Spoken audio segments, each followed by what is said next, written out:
Раз, два, три.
Sometimes one could just try to understand the main foreign language here is English, because with more schools, they are studying English of the secondary schools.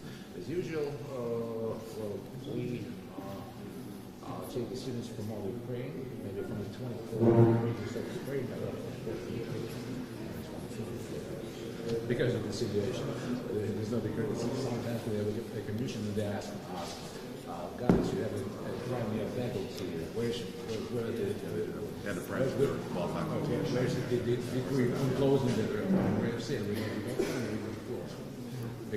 because of the situation, because of the operation. Well, thanks so much again for the warm welcome.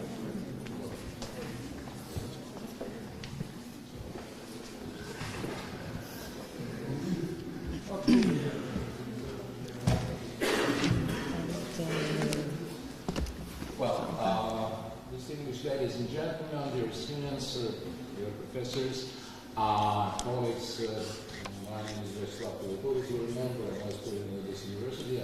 On behalf of our university's general status of staff and our president, Mr. Pilao, I want to say great thanks to people who came here this winter.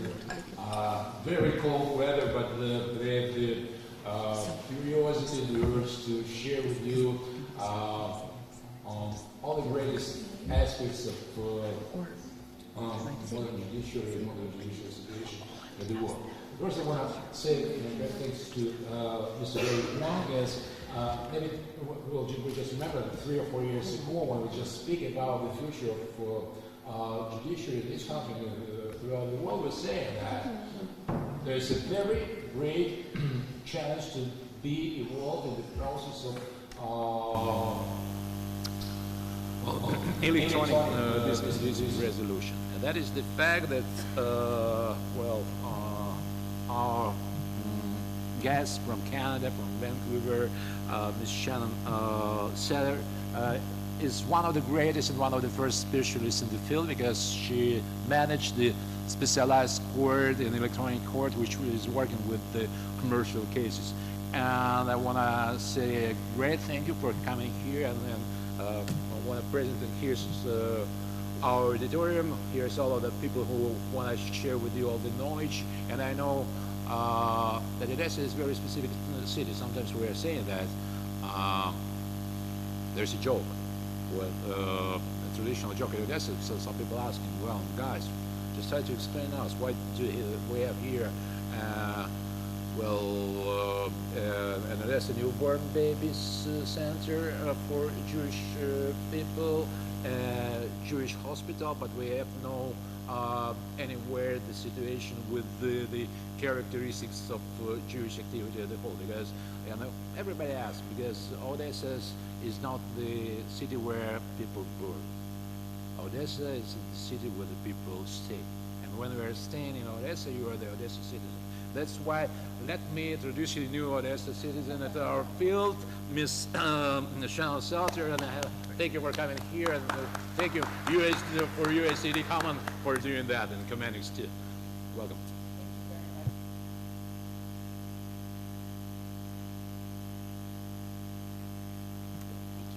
Thank you very much, Mr. Vice President, and thank you also to USAID for bringing me over here. We've had a wonderful week so far touring your beautiful country and speaking to lots of different people about online dispute resolution. It's a great pleasure to cap off the week at your beautiful law school. And thank you to all of you for coming today. I understand it's your winter break, so you could have been somewhere else doing something else, so I appreciate your interest. I'm delighted to be able to share with you a little bit about our project in Canada, but really in the context of exploring how online dispute resolution might have implications for other jurisdictions as well, in terms of increasing access to justice and increasing transparency and confidence as well in the justice system. So I'll speak for a little bit about our project, but I'm really interested to hear from you. What do you think? I'm happy to answer any questions, but I'd like to hear your opinions as well. What do you think the potential is for online dispute resolution in Odessa or Ukraine generally? What do you think the challenges might be or the opportunities? So I'm keen to hear from you as well. And there'll be lots of time for that at the end. I apologize, I'm losing my voice a little bit. I've done a lot of talking this week, so I'll try and speak up. Could we turn to the next slide, please? So the Civil Resolution Tribunal, as you've just heard, is the first online court in the world. And that's an exciting thing. We get a lot of attention for being online.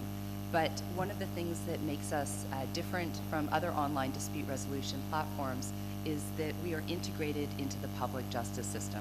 So the Civil Resolution Tribunal is part of the justice system in British Columbia, which is a province in Canada, of course. Really, our goal, though, is not about just using computers because computers are wonderful. I don't worship at the foot of my computer. But computers are a really good way to achieve our overall mandate. And our overall mandate is to figure out how to take the justice system and bring it to people, wherever they happen to be. And we know, of course, that people live in a particular place. They have a particular set of skills and abilities, but they also have challenges and limitations as well. So using online technology, we can bring the justice system to them and fit in around their lives, rather than forcing them to fit in around a justice system that was really built for all of us as lawyers and judges, and soon-to-be lawyers. Next slide, please. So the Civil Resolution Tribunal, it was really a response to an access to justice crisis that we have in Canada and in British Columbia, and seems to be consistent everywhere in the world that I travel. And I understand that Ukraine is no exception. So in Canada, what we face is that we have a very large rural area.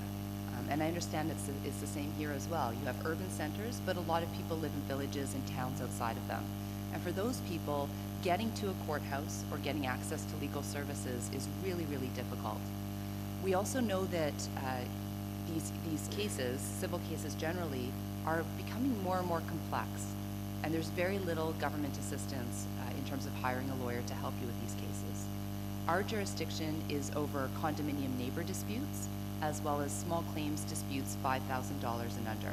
But this will increase over time, so that by the end of this coming year, we'll have jurisdiction over small claims $25,000 and under.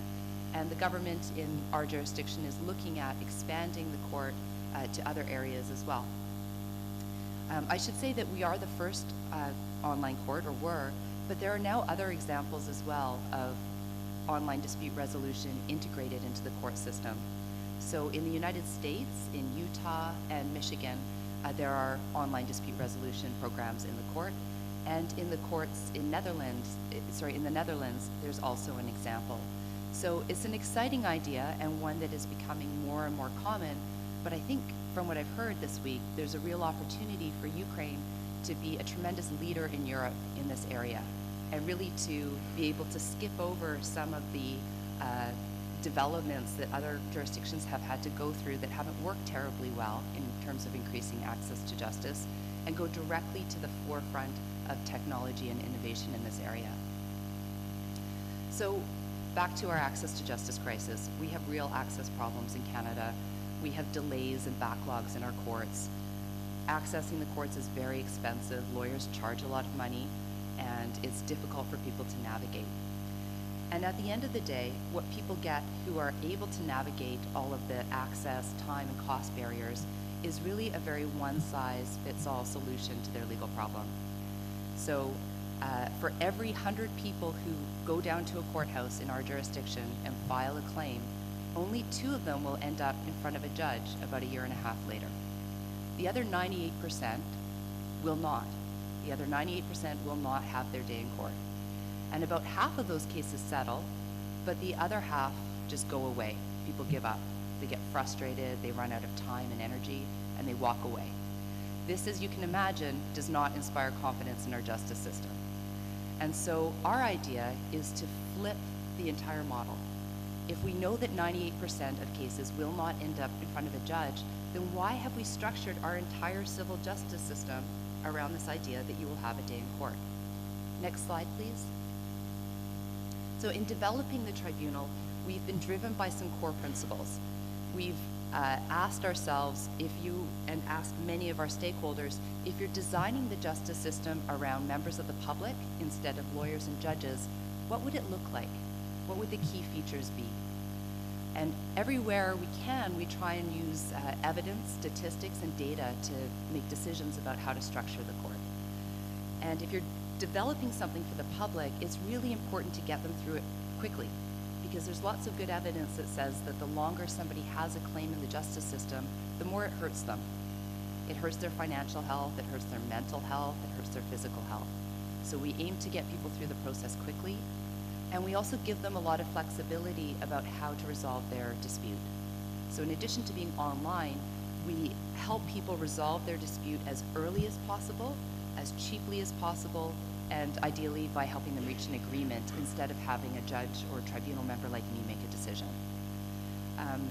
The tribunal is open 24 hours a day, 7 days a week, from anywhere where there's an internet connection. So about 45% of people who use our court do that in the evenings and on the weekends. And that's not surprising if you think about your busy lives. If you were in a court matter, taking time off school or work, or if you had a family, would be really difficult and expensive. So it's not surprising that people choose to work on their dispute in the evening, but it's helpful to have data showing that there's demand for that. The cost is affordable. We've worked with advocates to make sure that there are generous fee waivers for people who can't afford the fees, and the fees are structured so that they're pretty modest overall. And lastly, we try to ease the burden on the citizen by making it as efficient as possible. So everything's online. We only ask for information once. We know statistically that in Canada anyway, half of all adults with a post-secondary education, so half of adults who, like you, have gone to university, cannot correctly fill out a government form. And I fall into that category as well, so I sympathize with that. But you can imagine that for people who don't have your level of education, who may not be able to read or write in English very well, it's really challenging to be asked to fill out forms over and over and over again in the court system. So we've tried to streamline that by making everything that we write in the tribunal is meant to be at a 10-year-old's reading level. Next slide, please. This slide is a very basic overview of how the tribunal works. You heard me say a moment ago that we focus on early dispute resolution. We assume that with the right support and help, a dispute will not need to go to a judge. Instead, it can be resolved by agreement. And the first is a computer program. It's a very simple form of artificial intelligence. And what we do is give people free legal information about their problem, as well as tools that they can use to resolve the dispute by themselves without having to even file a claim with our court. And I'll show you what that looks like in a moment. But that by itself resolves quite a lot of disputes. It also helps people understand if they even have a legal problem. We find sometimes people get very upset. They may be really distraught or angry about their problem, but they don't actually have a legal claim. And we think it's better for them to know that at the beginning of the process, before they've spent any time and money, rather than at the end of the process where a judge tells them that they've lost. So we spend a lot of time up front giving people that information. If somebody still needs to file a claim, they can go ahead and do that. And then the parties are invited into what's basically a chat room to start negotiating. And I have no doubt that every single one of you are very comfortable with chatting and texting, probably more than any other segment in your country, if it's anything like Canada. So what we've designed looks very familiar to people. They can go in and start talking to each other, and if they reach an agreement, that can be turned into a court order. If that doesn't work, then we start applying human resources. So for those first two phases, the artificial intelligence phase and the negotiation phase, there's no humans involved. There's computer systems supporting the parties to reach an agreement inexpensively. At the third phase, we introduce mediation. One of our staff mediators, who is not a judge, but is somebody with excellent dispute resolution skills, works with the parties through whatever communication channel they prefer. So this might be for somebody who is not very comfortable with technology. This might be a telephone conference call. For people who are comfortable with technology and have busy schedules, that might mean mediating by email or through our web platform. So the idea is providing the most flexibility to the citizen in terms of deciding how to resolve their dispute. I should say that we are primarily online, but we also offer mail and telephone and in-person help. But something that surprised us is that almost nobody wants to use those methods. So less than 1% of people who use the tribunal, the court, choose to use mail or telephone rather than online services. And our statistics for internet use are not that far off from Ukraine's statistics. I'd say that probably in 5 or 10 years, Ukraine will be at the same degree of internet use as we are in Canada. And I was impressed to see how quickly, exponentially, internet use is rising in Ukraine. So it's possible that you'll have a similar experience if your jurisdiction introduces online dispute resolution. But nonetheless, it is important to have other ways for people to participate because it is, of course, a public justice program. And then the last step at the end there is adjudication. And that's where, if the parties cannot reach an agreement themselves, the case is transferred to a court member like me. And like judges in your jurisdiction, I look at the evidence, I look at the arguments, and I make a decision based on the law in writing. But if the parties can reach an agreement, as I said, that can be turned into a tribunal order. So the idea is to resolve as many disputes as possible, as early as possible, and to save the judge for those really complicated disputes that need a written decision. Next slide, please. One of the things that we did when we were considering how to implement the court was a lot of research about the public. So at least in our jurisdiction, when new courts or tribunals are set up, the public is kind of an afterthought.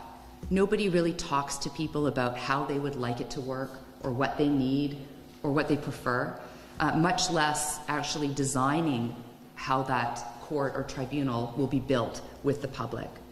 One of the first things that we did was to ask people how they would prefer to resolve their dispute. And what we found is that there was a very strong desire for people to be actively involved in figuring out a solution to their problem, rather than having a judge like me tell them what the outcome was going to be, as well as a very strong desire for the process to be simple enough that they don't need a lawyer, because lawyers are expensive. For the kinds of claims that we hear, it's very uncommon for somebody to have a lawyer, because it's just not worth it. If you have a claim for $300 or $400, you're not going to pay a lawyer $300 or $400 an hour to help you with that claim.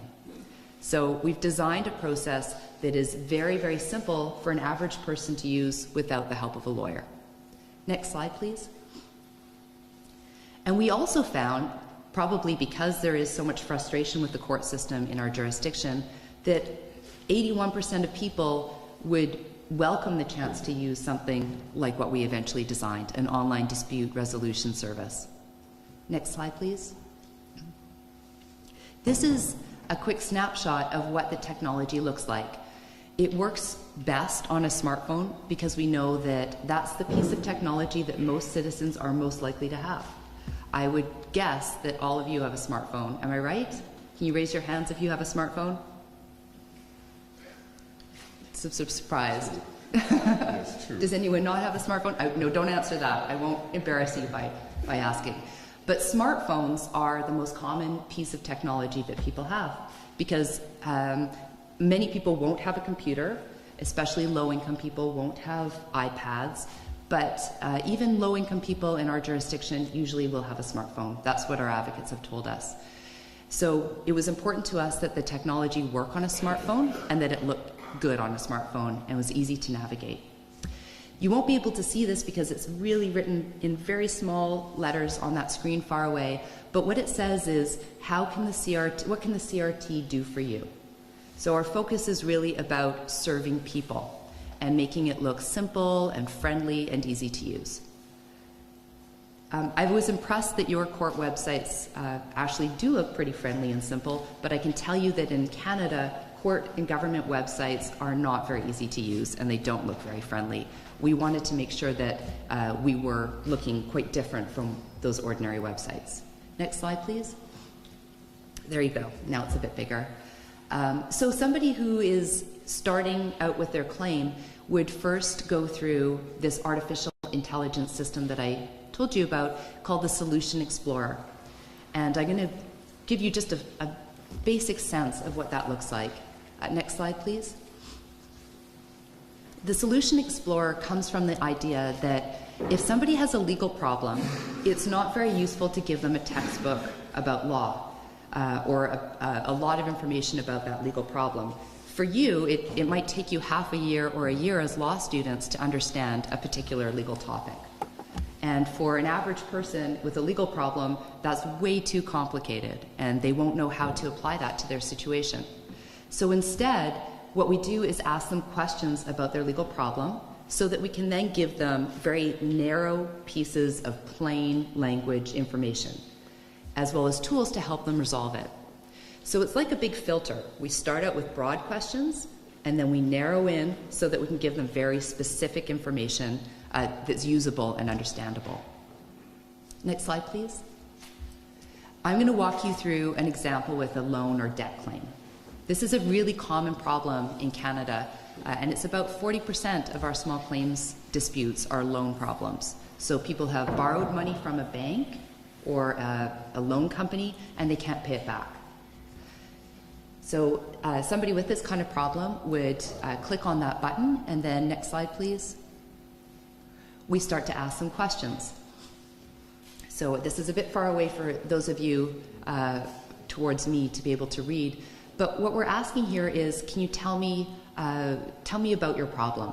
Are you the borrower or are you the lender? Okay, you're the lender or the borrower. So who lent you the money? Was it a bank or was it a friend or family member? Okay, it was a bank. What describes your problem? Is it that you don't think you owe the money, or that you can't pay it, or that you can only pay some of it, and so on?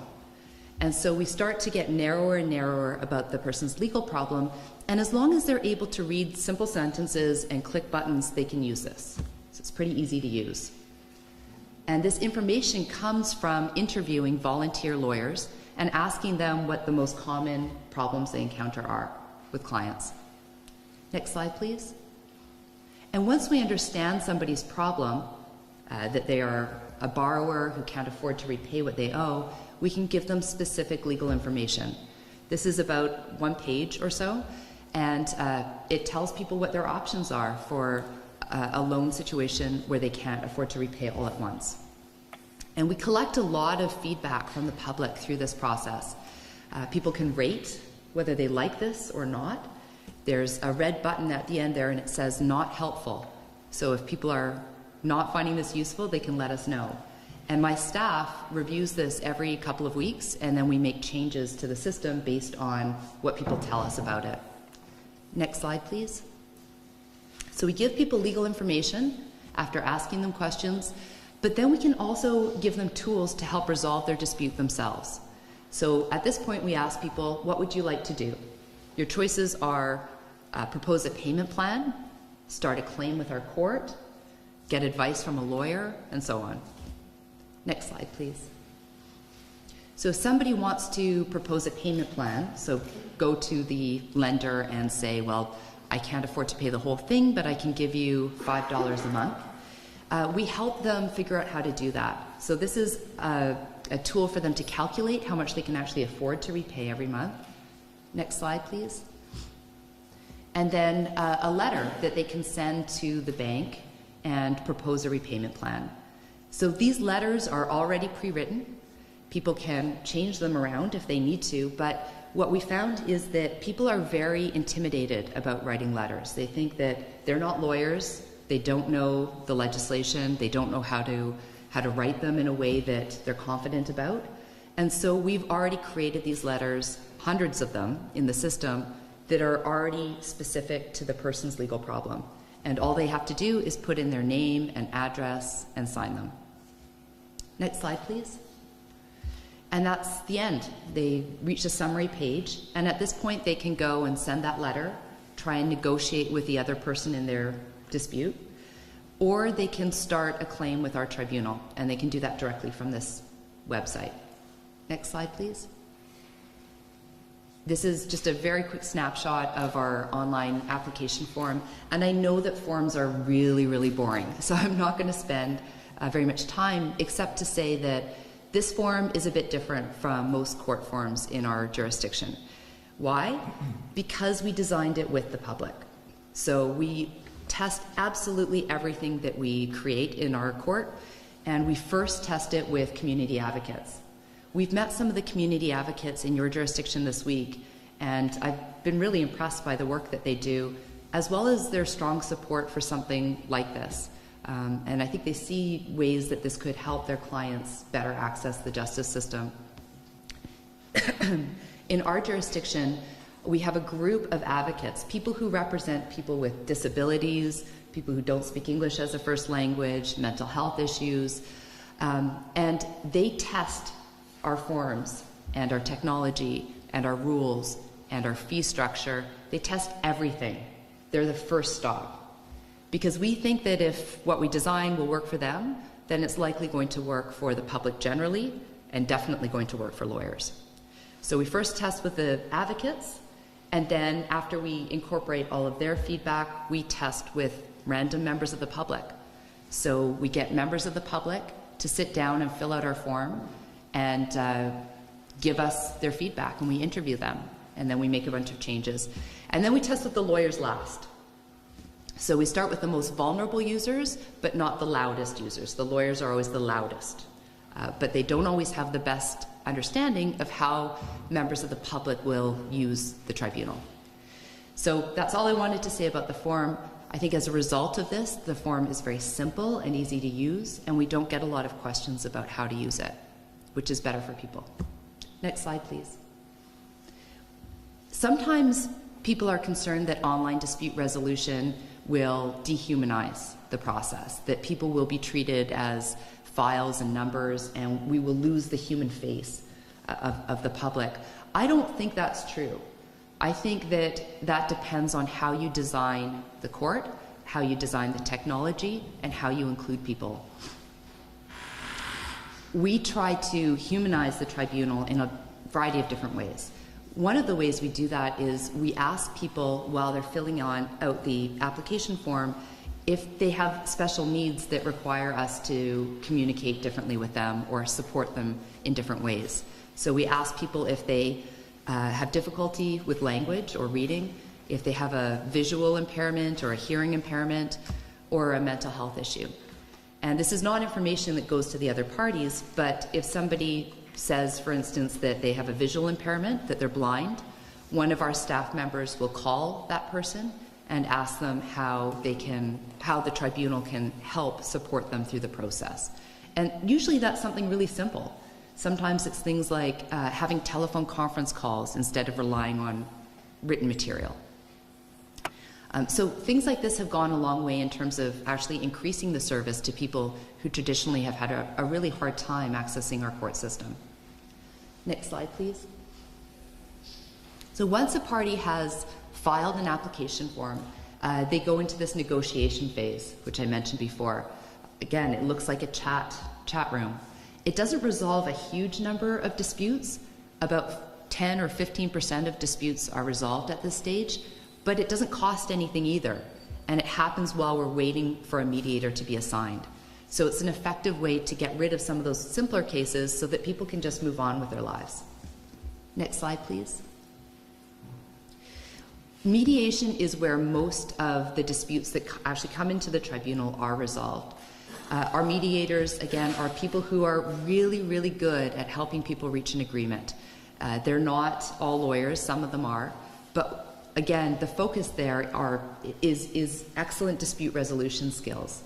And I've heard a lot this week about the role of mediation in Ukraine, and it sounds like it's something that's just starting to become popular or more popular, or at least seriously considered as part of your formal justice system, and I'm interested to see where that goes in the coming years.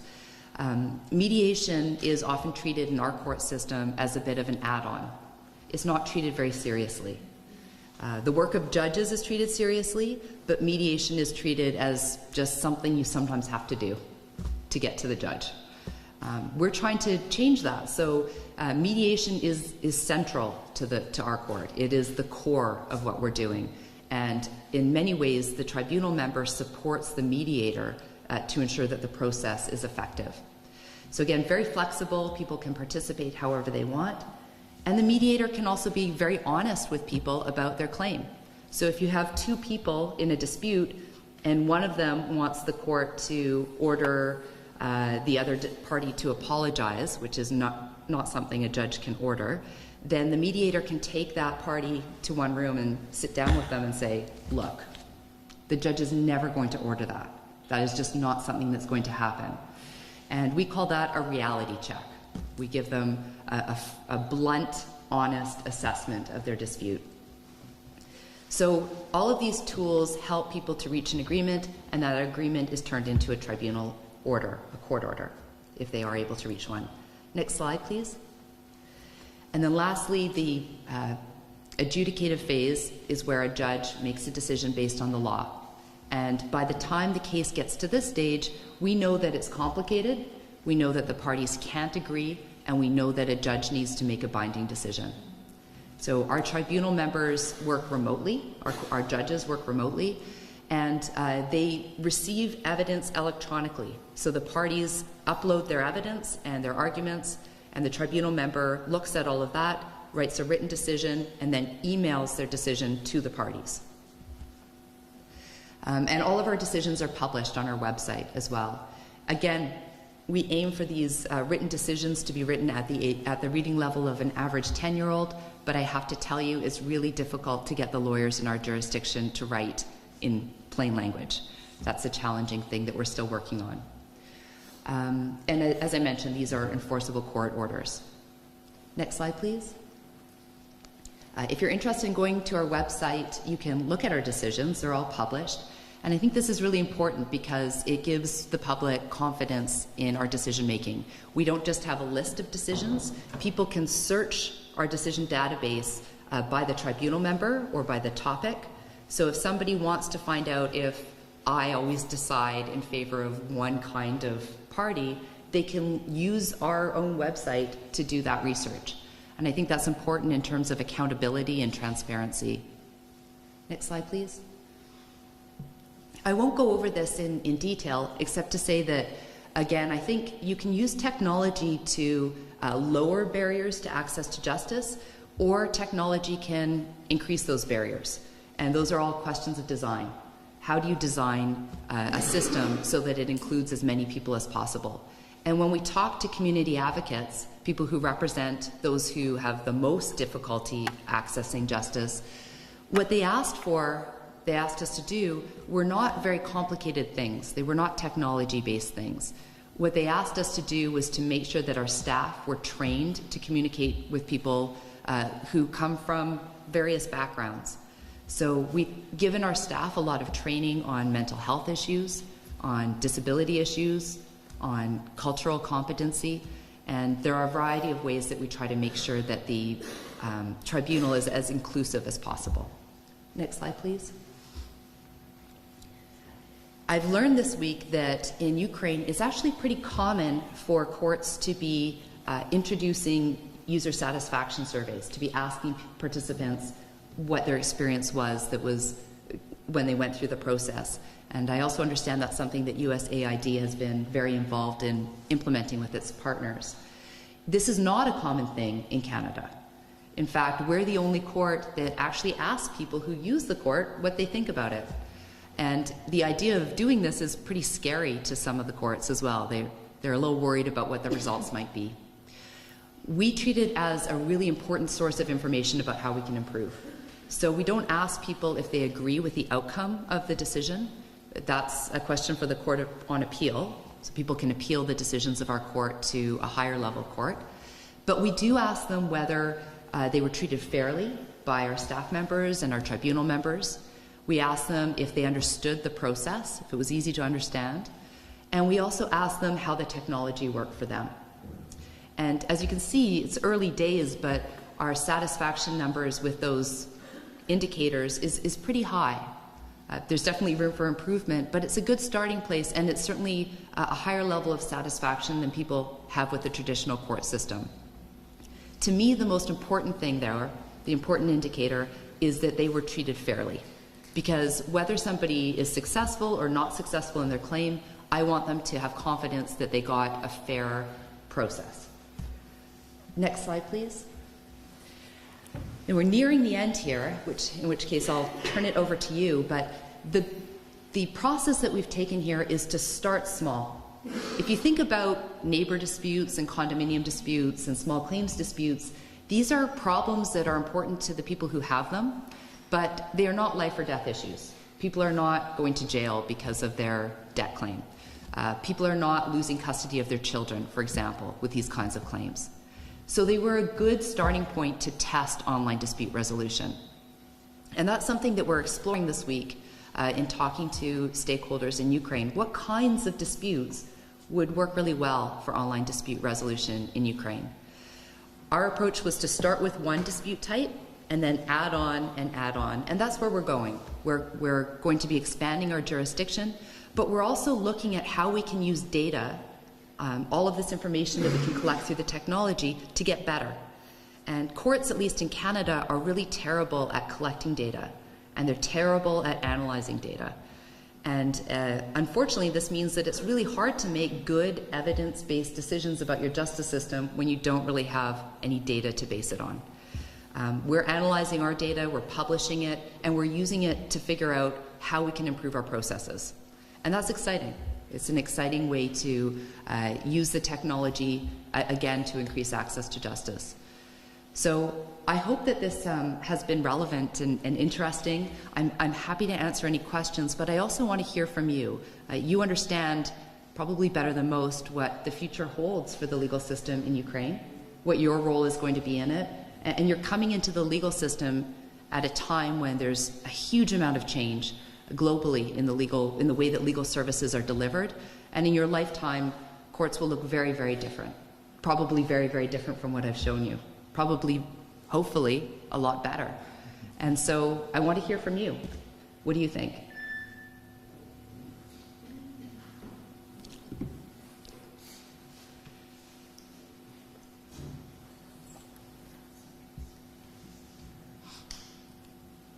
I'll keep talking unless somebody has a question. Or comment. What do you think? Yes?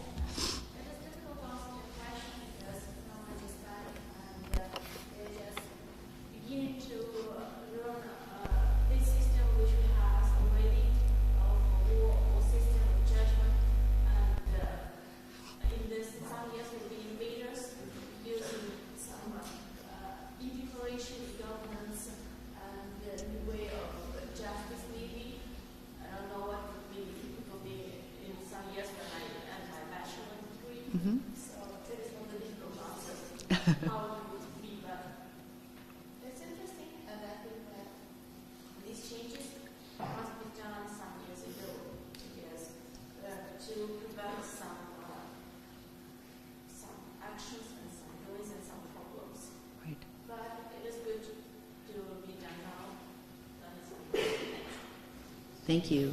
Do you think this is something that would work in Odessa or Ukraine generally? I think so. We have difficult situation, to be honest, and but we are trying to make it better. We participate in the international conference with international communities, and we anti-corruption society, and we increase the understanding of who are behaving between students of schools, of people which have no law degree, and I think in some years with the help of internet, like newspapers, and some articles in our journalists, will increase education and understanding why the law should be done by all people in usual cases, for example, when you go to the doctors or in some governments, and in some ways, yes, I think so. Thank you. Okay. Any other questions, comments? Yes. Hi. Nice to see you again. Yes, I think it will work in the best and Ukraine all over the Ukraine. We hope so. And thank you for this information and statistic about the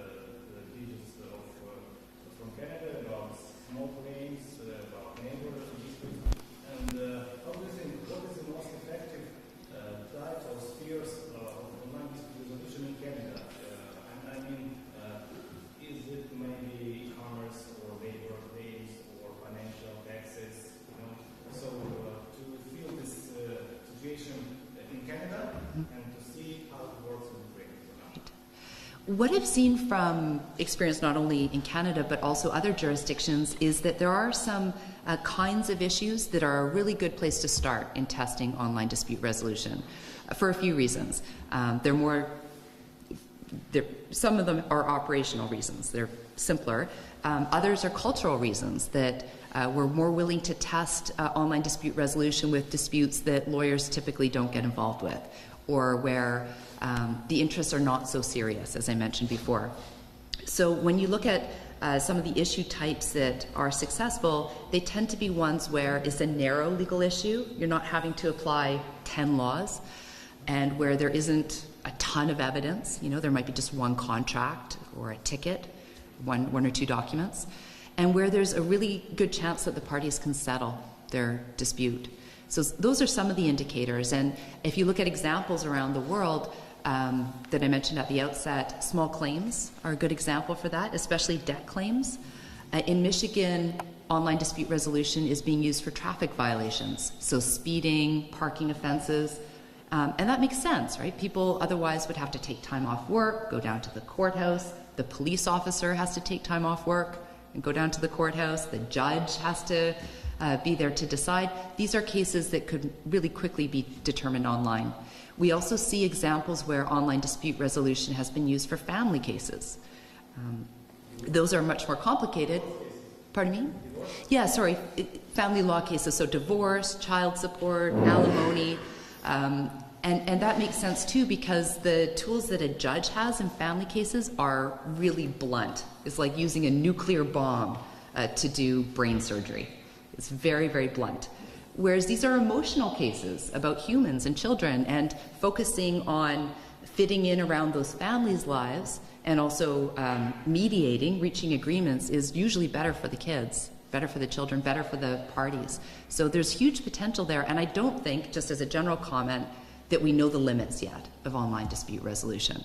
So despite my advice that you start really small and then build out, I think there's huge potential in all kinds of areas of law, adapted to the jurisdiction and the context in which they operate. But it is an exciting time, I think, for online dispute resolution. Thank you. Yes. I'll just check if there's any other questions in the room before and then I'll come back to you again. Okay.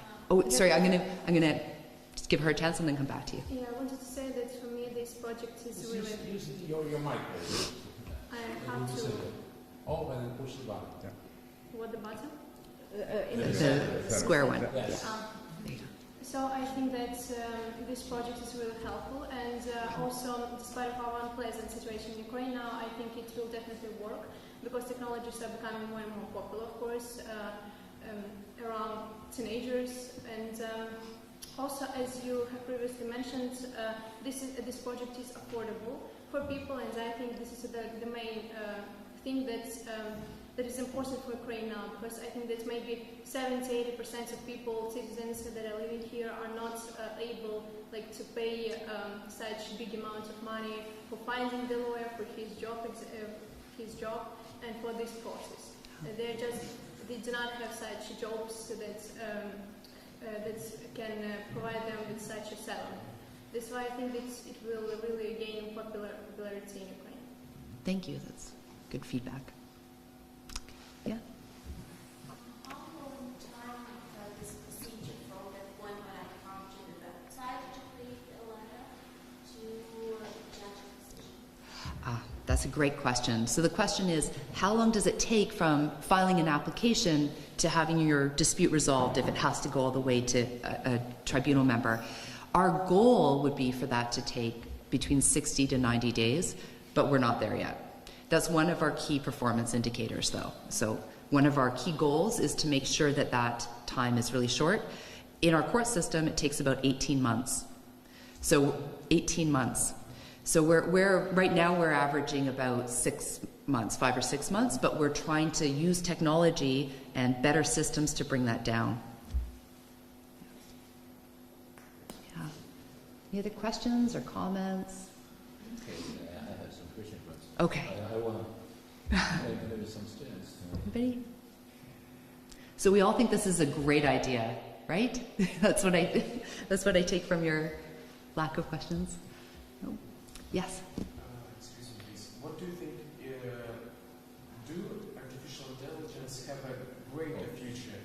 such kinds of systems may resolve a lot more than just one step in the system?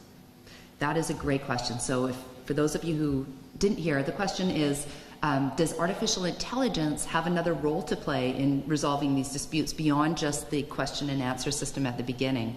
That's a question that's a really hot topic right now in legal technology generally. One of the ways that we're looking at including artificial intelligence is helping the citizen understand what the likelihood is of them being successful. So if we can tell them at the beginning, you have an 80% chance of losing this case based on an analysis of thousands and thousands of cases that have already been decided, then we think that might be something that's useful to people. On the other hand, the controversial part of that is this idea that artificial intelligence would replace judges, and the software program would be the one deciding what the outcome of the case is. So I think like anything else to do with technology, it's a question of design. How do you use this really powerful engine? And there are companies in Canada and Australia and the United States and no doubt in Europe that are doing this already, that are using published decisions, reviewing thousands of them, and then offering legal advice to parties. So there's an example in Toronto called Blue Jay Legal, and it will tell you with a very high degree of accuracy if you have a tax liability or not, if you're responsible for paying taxes. And it does that by, in about 2 minutes, reviewing thousands of cases. Well, when I graduated from law school, that's what we were supposed to do. New lawyers did that work. They read the cases and they offered, they wrote memos and offered advice. So I think that's one of the ways that your work will really change in your lifetime. Computers will be the ones reviewing thousands of documents, not you as young lawyers. And that means that we need to collectively, as a profession, be strategic about what it is we're offering. What services can we provide that computers can't provide? And we're looking at that as a tribunal as well. So that's something we're likely to implement in the next couple of years, and it's a really timely question. Yeah. Any other questions or comments, ideas? No? Okay, Mr. Vice President. We have some questions. Maybe because of my age, I can't say anything about the future of the electronic judicial system. It really doesn't has sometimes, well, I just understand as a member of the bar, I would have a problem with that, especially with my fees. But that's a joke. Yes, especially when my friends just ask you about, well, the family cases and the cases which are connected with divorces. I know that, for example, in the U.S., that's the main part of the attorney's work, and that's why sometimes EDR could diminish the work of the attorneys. From other points of view, the judicial system needs some changes, and from this point, I'm very interested in the development of this, not only the petty offenses, but, for example, in traffic offenses. Yes, sometimes, that's my own experience. There's, well, 2 weeks ago, well, I was fined by, car petrol, and I know that the evidence was not false, but it was not clear.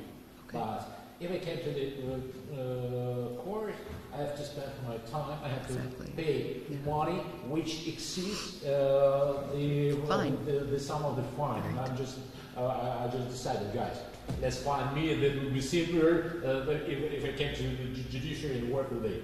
Right. One question I have in this situation. What is the procedure of appellating the decision? That is the first question, because I don't know, well, we just created a tribunal, yes? Is this tribunal, the judges of this tribunal are, what is the procedure of selection of the judges, or nomination of the judges? I don't know. Yeah. And after that, what they have to do to appellate the decision. Because the last decision which I read at your website was connected with the idea that they postponed the the appellate's where. I think I might have written that one. Good question. So the appeal process is different depending on whether it's neighbor disputes or small claims, but either way there is an appeal process to a higher court. So far the appeal rate has been less than half of 1%. That's low, but also appeals generally are low in North America from small claims or low-level disputes. So we're certainly not higher than a traditional court would be for appeals. In terms of the selection of our tribunal members, they are appointed by government based on my recommendations as chair, and I was given the ability to design a very merit-based, difficult process for the selection of those judges. So they have to be lawyers with expertise in one of these areas, and we also look for people, or require that these lawyers have had experience providing legal advice to ordinary people. We want them to know how much it costs to take the bus, how much milk costs, because we have some very senior lawyers who have been practicing for 20 or 30 years, but they advise corporations, and they don't understand the realities of everyday people who appear before us, and we think it's important for people who are making these decisions to understand the context of real people. But that's just to make the application.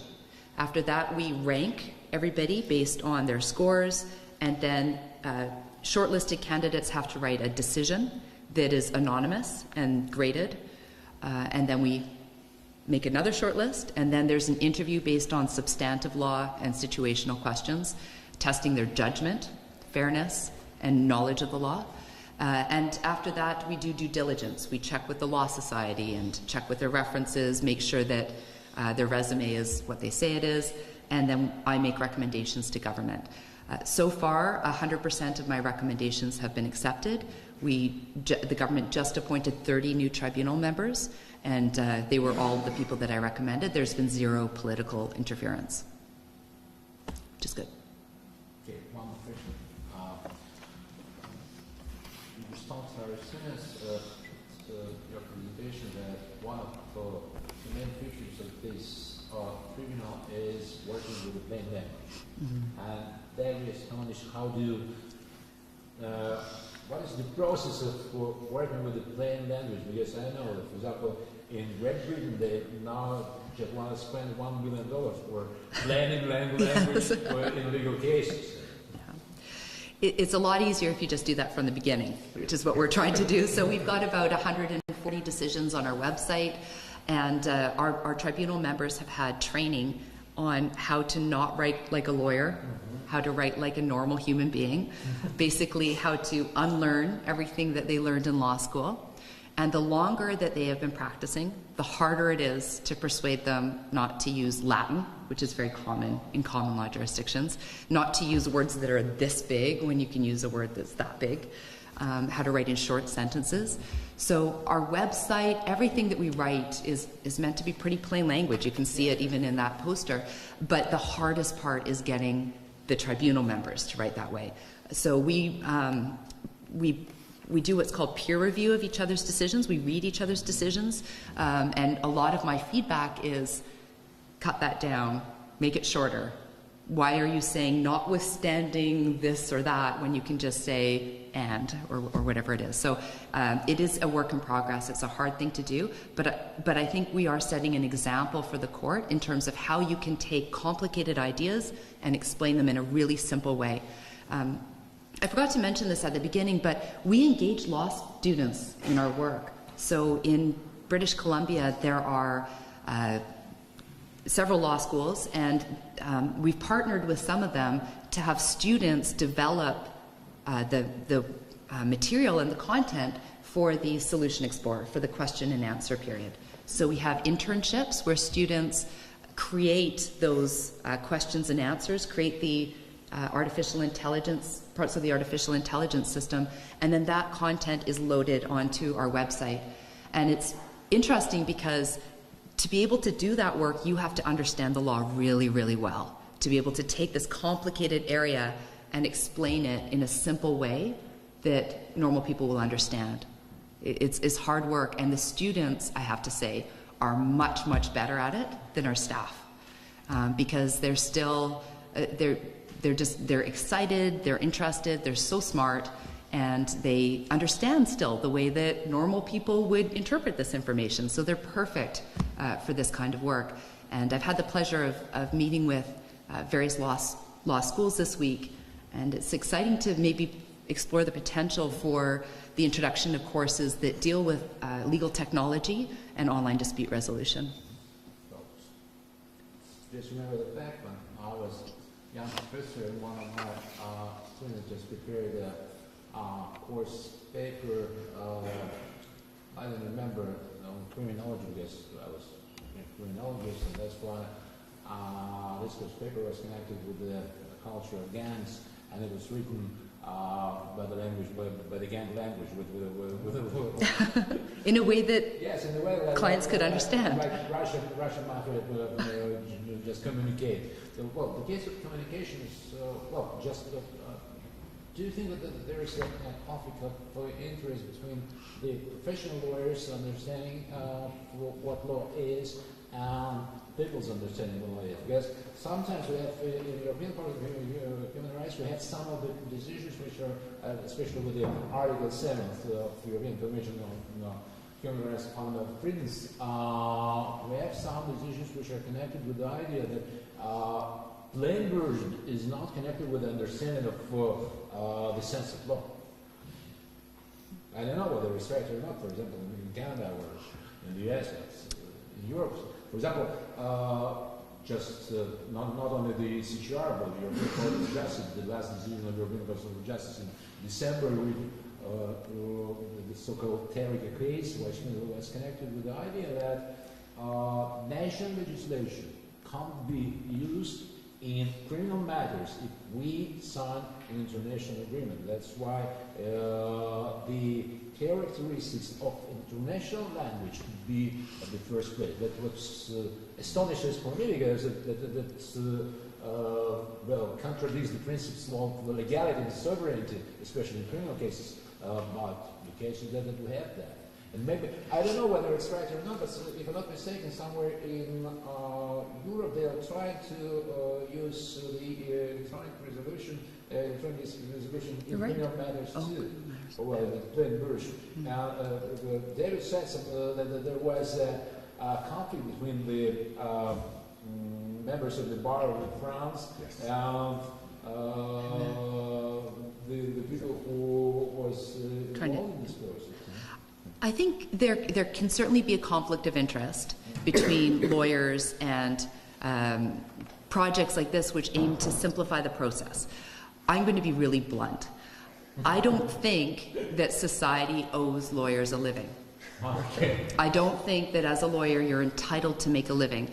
I think you need to find a way to serve the public in a way that adds value and can provide you with a way to pay your mortgage and pay for your life. But to the extent that lawyers make a living because the system is so complicated that the only people who can understand it are ones who have gone to school for a number of years, I don't think that that's an interest that society should protect. I don't think that we should say we need to keep things the same way so that lawyers can continue to do that work. At least in Canada, we've designed court systems that haven't changed since William the Conqueror in 1066. They're still just as complicated and use almost the same amount of Latin. So if the only people who can hold the key to this complicated system are lawyers, and lawyers are threatened by the idea that if you simplify that system so you don't need a lawyer to navigate it anymore, I don't think that that's good public policy. I think instead the legal profession has to adapt and change and find a way to serve people that uses some of the great skills lawyers have that I don't think are going to go away. Lawyers who have good judgment, who are strategic thinkers, who understand the interests of clients, I think are always going to have work.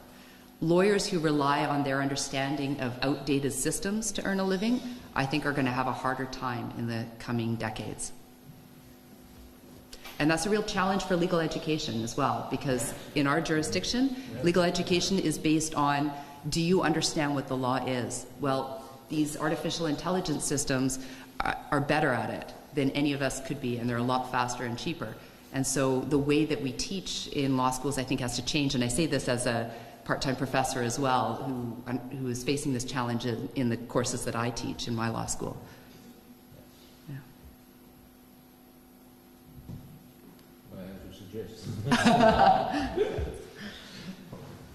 Ну, як ви знаєте, мені звати Девіда Вон, я керівник проєкту USAID «Нове правосуддя». Мені дуже приємно бути знову у вас в Одесі, у вашому чудовому університеті. Я вивчаю українську мову, але зараз я буду говорити англійською мовою. I want to thank you very much for hosting us here today.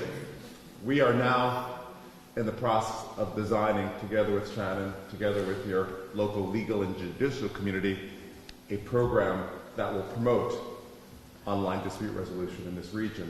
And we hope that the work that we develop together with you will roll out nationally and throughout Europe, because we want you to be one of the first countries in Europe to actually put these types of disputes, or small claims disputes, online. But in order to do that, as Shannon said, we want to engage you, law students.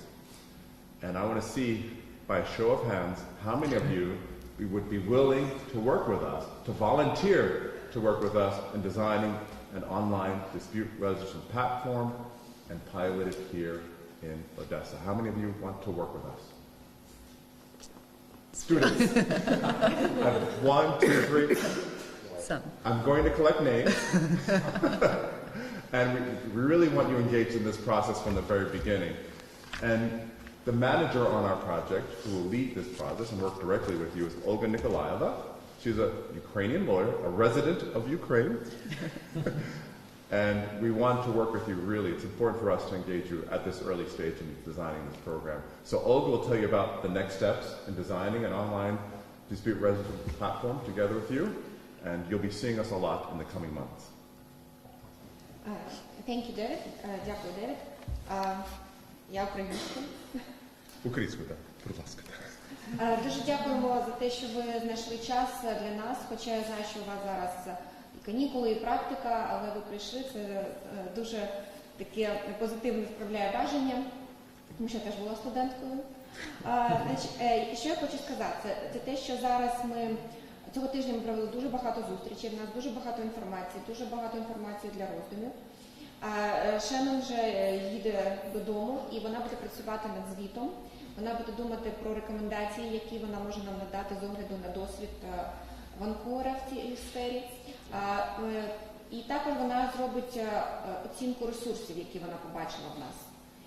Після того, як звіт буде складений, він буде перекладений і він стане базою для розробки стратегічного плану. Ми плануємо приблизно на 3 роки для того, щоб цей проєкт спланувати, запровадити, подивитися, як він працює, і також змінити його, якщо будуть потрібні зміни. Тобто він буде адаптований. І ми будемо постійно працювати з нашими партнерами, також з вами, тому що ви є невід'ємною частиною, будете невід'ємною частиною цього проєкту, для того, щоб спланувати це і потім тактично просуватися по цьому плану, для того, щоб ми не витрачали час. Ми плануємо десь на початок літа мати вже певне бачення і певні окреслити етапи запровадження цього проєкту для того, щоб ми могли, ми їх оприлюднимо, ми так розуміємо, можливо, ми це будемо робити в Одесі, тому що ми спілкувалися вже з нашими партнерами місцевими. І після цього ми отримаємо зворотній зв'язок, побачити, можливо, якісь слабкі місця нашого плану. І ми будемо працювати швидко і активно для того, щоб ця програма, яка на сьогодні є тільки в головах у деяких людей в Україні, стала реальністю. Дуже вам дякуємо і будемо працювати. Знаєш, що ми можемо казати, бо я кажу, okay, I'll try to speak in English, but that will be simpler for me. Not because the Ukrainian is not my native language, but just for the better understanding. Well, what I say about the idea that is here in the summer, we had this chance to meet in Odessa to discuss all the problems with our colleagues from this report and with our colleagues. I want to postpone one idea that I want to share it. It's not my private interest, but in some sense it is private too, because I was the first director of the Institute of Russian Judges Training in this country. Well, I just worked as director for 2 or 3 years preparing judges, and after that, after the new stage of judicial reform, these functions came to Academy of Judges in Kiev. But now we have the same institute here as a part of our university, and maybe it would be better to prepare such lawyers, or prepare the candidates for the electronic dispute resolution somewhere here, and to prepare some master's course at some university. But that's the idea I want to share now, just at the beginning of the process.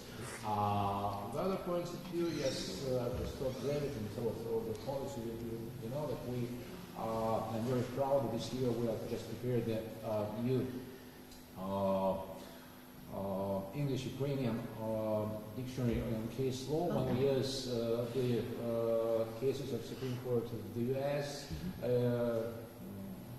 USSR, European Court of Justice, and the Venice Commission decision for the students and given the prosecutors and members of the bar the understanding on what I have to do with European law and all the European legal practice. Sometimes it's better because we're familiar with English, but this is one of the professors who just trained our students to the criminal law. I could say when I just used the problems or the questions which are connected with common law, they contradict with the principles and characteristics and normative vision of continental law. That's why sometimes the diversification gives the new situation in the field too. And I'm very interested in behalf of our joint chief of staff, saying we are very interested to do that and to be joined together, especially with our students of the 2nd or 3rd grade, because where the future is. Sometimes they can't understand why is the plain version, but they use it in their own life because it is interesting. It is Steve Jobs said that it is curious, and they are curious, and I like this curiosity. So thank you very much for coming here, for giving us the opportunities to think about that. Because sometimes, when we say about artificial intelligence, I just remember the fact that this year at Texas, some jurisdictions they use so-called IBM Watson with the sentencing process. So IBM Watson program is used with the sentencing. Well, they take the federal local sentencing rules for making the decision more understandable for the petty offenses and the misdemeanors. I understand that.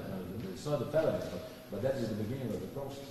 Well, artificial intelligence is used in the criminal matters, not in the civil matters. So sometimes it is, that's the greatest words for Winston Churchill when they said it is the first step, a very small step, but that is the step for the greatest future and the step for the greatest roots. Thank you very much for coming. Thank you very much for sharing all the information you have. Thank you again for your invitation. It's been a real pleasure to be here, and thank you again for coming. Thanks.